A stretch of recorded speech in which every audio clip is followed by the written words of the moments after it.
Everyone, welcome to my YouTube channel pharmacology with Sahil.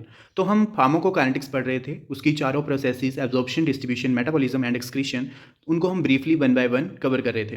तो हमने अपनी प्रीवियस वीडियोस में एब्जॉर्प्शन, डिस्ट्रीब्यूशन एंड मेटाबॉलिज्म को कवर करा था और उनकी एक अलग अलग वीडियोज़ में उनको कवर करा था और उसका लिंक आपको डिस्क्रिप्शन में मिल जाएगा, तो आप वहाँ जाके उनको देख सकते हो। हमने अपनी लास्ट वीडियो में मेटाबॉलिज्म कवर करा था और हमारी आज लास्ट प्रोसेस है फार्माकोकाइनेटिक्स की एक्सक्रीशन।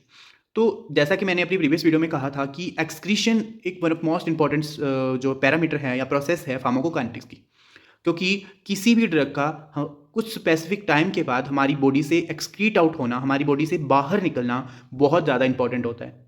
अदरवाइज ड्रग क्या होती है, टिश्यूज़ में या फिर डिफरेंट डिफरेंट ऑर्गन्स में एकमुलेट हो जाती है, और ड्रग जब एकमुलेट हो जाती है तब वो टॉक्सिसिटी कॉज कर सकती है।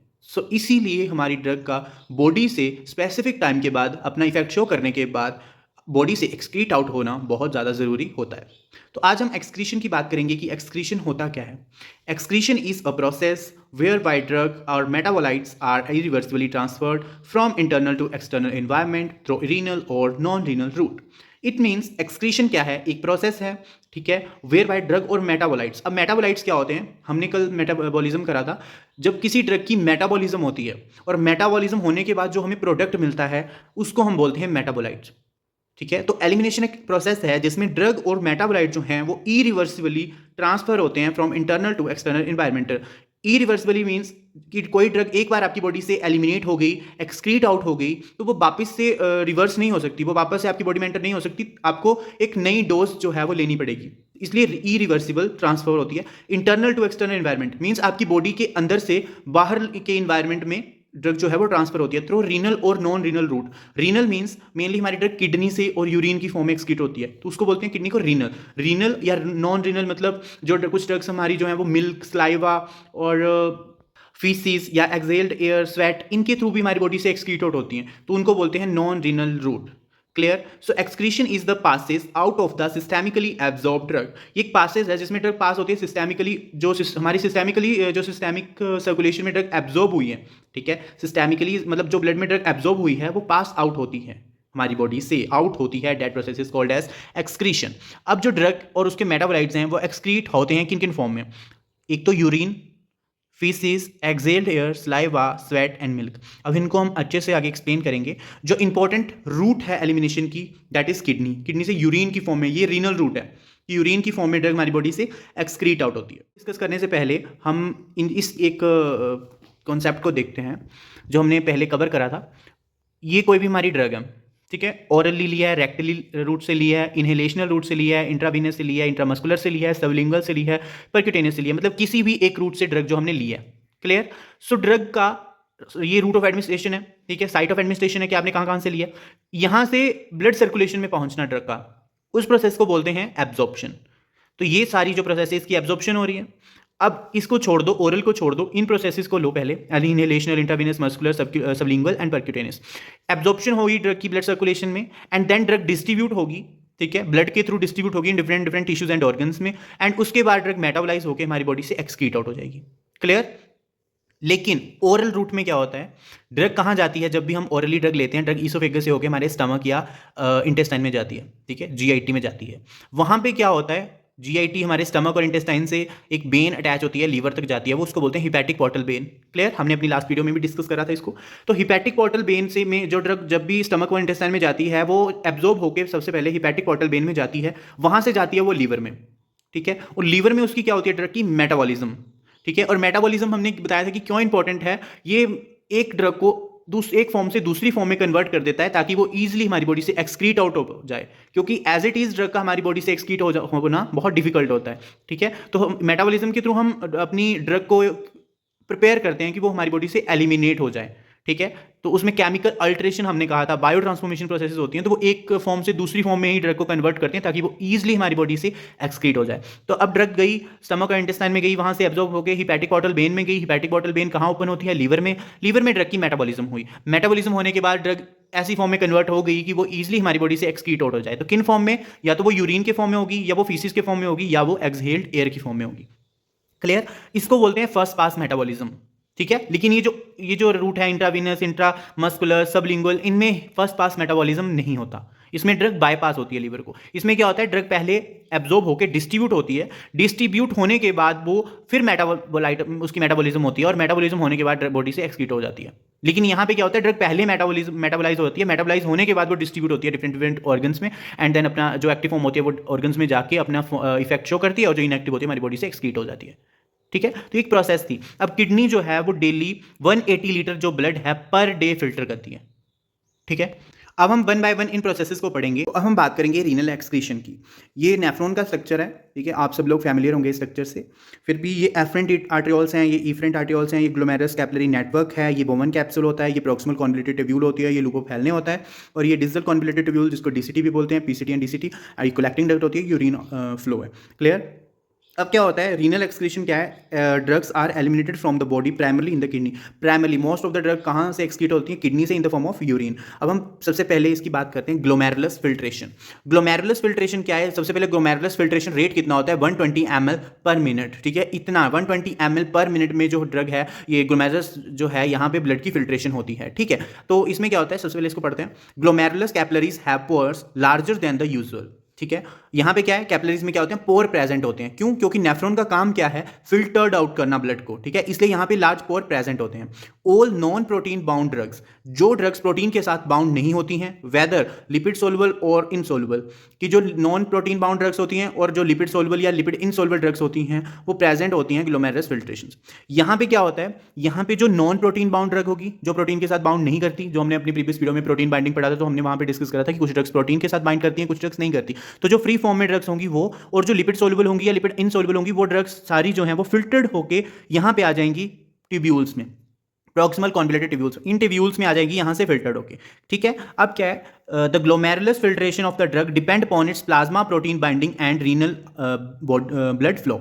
अब क्या होगा, glomerulus filtration of the drug depend किस पे करती है, प्लाज्मा प्रोटीन बाइंडिंग पे। ठीक है, तो अगर ड्रग जो है प्लाज्मा प्रोटीन के साथ ज़्यादा बाइंड कर रही है, तो वो इससे फिल्टर्ड नहीं होगी। क्यों? क्योंकि ग्लोमेरुलस जो कैपिलरीज हैं, ये ग्लोमेरुलस जो कैपिलरीज हैं, ये प्रोटीन को फिल्टर नहीं करती हैं, क्योंकि प्रोटीन इंपॉर्टेंट है ब्लड और प्लाज्मा के वॉल्यूम को मेंटेन रखने के लिए। तो अगर प्रोटीन की फिल्ट्रेशन होगी और प्रोटीन यूरिन के थ्रू हमारी बॉडी से एक्सक्रीट आउट हो गया, तो क्या प्लाज्मा और ब्लड का वॉल्यूम जो है वो मेंटेन रहेगा? नहीं, इसलिए प्रोटीन बहुत इंपॉर्टेंट है ब्लड और प्लाज्मा के वॉल्यूम को मेंटेन रखने के लिए। सो जो ड्रग प्रोटीन के साथ बाउंड हो जाती हैं, वो इस ग्लोमेरुलस कैपिलरीज से के थ्रू फिल्टर्ड नहीं होती। ठीक है, और जो नहीं होती, जो फ्री फॉर्म में होती है ड्रग, वो इस यहाँ से फिल्टर्ड होती है, और जो लिपिड या वाटर सोल्युबल ड्रग्स होती हैं, वो प्राइमरली यहाँ से जो है वो फिल्टर होके यहाँ पे ट्यूब्यूल्स में आ जाती हैं। ठीक है, तो यहां तक आने का काम, फिल्टर करने का काम किसका हो गया, ग्लोमेरुलस फिल्ट्रेशन। सेकंड आता है हमारा ट्यूब्यूलर रीएब्जॉर्प्शन। अब ड्रग कहां पे है, यहां पे प्रॉक्सिमल कॉन्वोल्यूटेड ट्यूब्यूल्स में।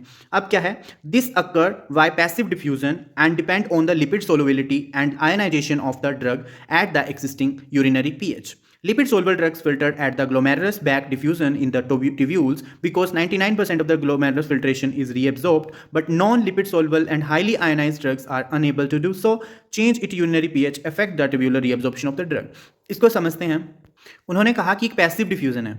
ठीक है, पैसिव डिफ्यूजन कैसे है और डिपेंड किस पे करती है, लिपिड की सोलुबिलिटी पे, आयनाइजेशन ऑफ ड्रग की। ठीक है, ये जो ट्यूब्यूलर रीएब्जॉर्प्शन है। अब हमने कहा कि क्योंकि ग्लोमेरुलस फिल्ट्रेशन के थ्रू क्या होगा, यहाँ पे जो था ग्लोमेरुलस फिल्ट्रेशन के थ्रू लिपिड सोलुबल और वाटर सोलुबल दोनों ड्रग जो थी वो फिल्टर होकर ट्यूब्यूल्स में पहुंच गई थी।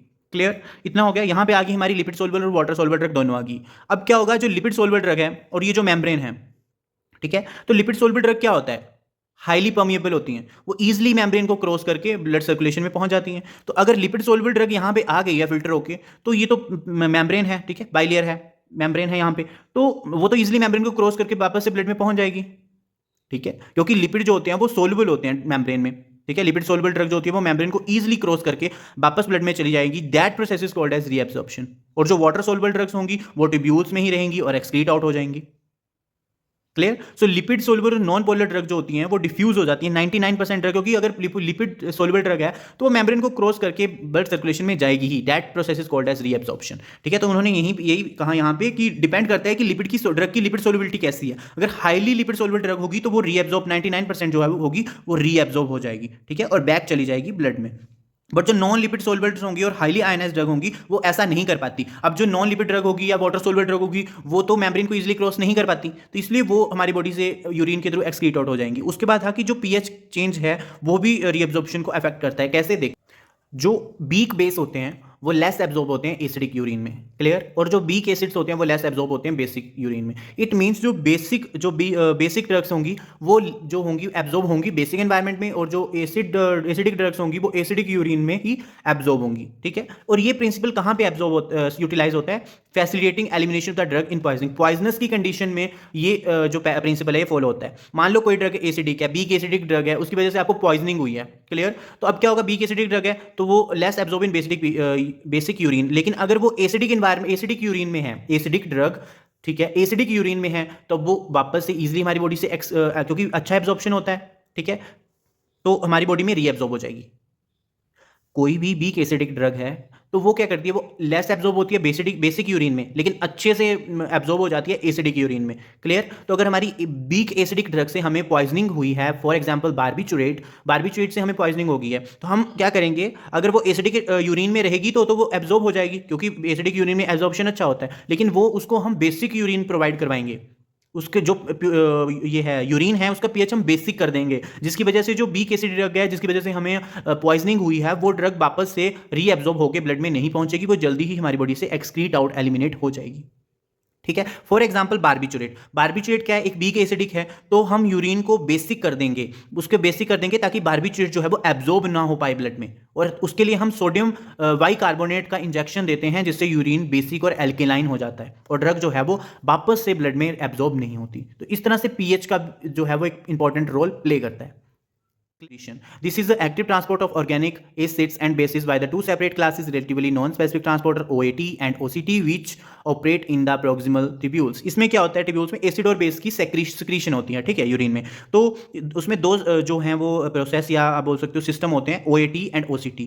जो OAT जो हमारी एसिड या एनाइंस जो हमारे सीक्रेट होंगे इसमें ग्लोमेरुलर फिल्ट्रेशन में, या हमारे जो पूरी प्रोसेस है नेफ्रॉन की, इसमें जो एसिडिक और एनाइंस जो सीक्रेशन होना है उनका वो होता है OAT प्रोसेस से, और जो बेस और कैटाइंस का सिक्रीशन होता है वो होता है हमारा ACT से, ठीक है। तो यहाँ पे क्या होता है, अगेंस्ट द कंसंट्रेशन काम होता है, ठीक है, यूरिन की एक्सक्रीशन होती है यहाँ पे, तो एनर्जी की रिक्वायरमेंट भी होती है, ठीक है। तो एक्टिव ट्रांसपोर्ट है तो दो सिस्टम से काम करता है, जैसा कि मैंने बताया, OAT ट्रांसपोर्ट के थ्रू काम करता है, या फिर ये सिस्टम हमारा OCT ट्रांसपोर्ट के थ्रू काम करता है। तो इसमें हमारी क्या होती है, ट्यूबुलर सिक्रीशन में सिक्रीशन होती है, ठीक है, जो हमारे यहाँ पे पड़ा।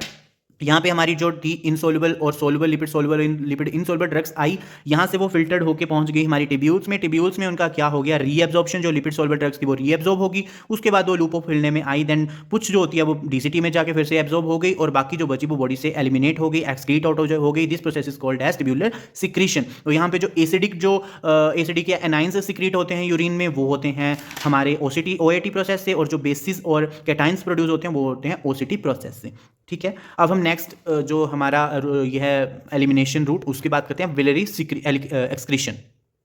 बिलियरी एक्सक्रीशन क्या है, ये एक प्रोसेस है by which the liver eliminate the substance including drug and their metabolite into bile.